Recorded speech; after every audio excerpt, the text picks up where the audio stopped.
ஒன்னு திரைக்கவர்ச்சி சினிமா, எதுவுமே இல்லாத ஒரு மகன், ஒன்றுமே இல்லை, ஒரு ரூபா காசு இல்லை, ஒரு ஊடக ஆதரவில்லை. இத்தனை லட்சம் பேரை திரட்டி மூன்றாவது பெரிய கட்சியாக, அரசியல் பேரியக்கமாக, வாக்குக்கு ஒத்த ரூபாய் கொடுக்காமல் திமுக ஐயா ஸ்டாலின் கட்சி அல்ல, அதிமுக ஐயா எடப்பாடியின் கட்சி அல்ல, காங்கிரஸ் அருமை சகோதரர் ராகுல் காந்தியின் கட்சி அல்ல, பாரதிய ஜனதா ஐயா மோடியின் கட்சி அல்ல. ஆனால் நாம் தமிழர் கட்சி என் கட்சி.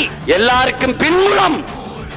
ஒன்னு சாதி, ஒன்னு மதம், ஒன்னு அரசியல், ஒன்னு திரைக்கவர்ச்சி சினிமா, எதுவுமே இல்லாத ஒரு மகன், ஒன்றுமே இல்லை, ஒரு ரூபா காசு இல்லை, ஒரு ஊடக ஆதரவில்லை, ஒருவனும் இல்லை. மூச்சை பேச்சாக்கி இதய துடிப்பை விட லட்சிய துடிப்பை முன்னிறுத்தி ஒரு போராளிக்கு குடும்ப உறவை விட கொள்கை உறவு மேலானது.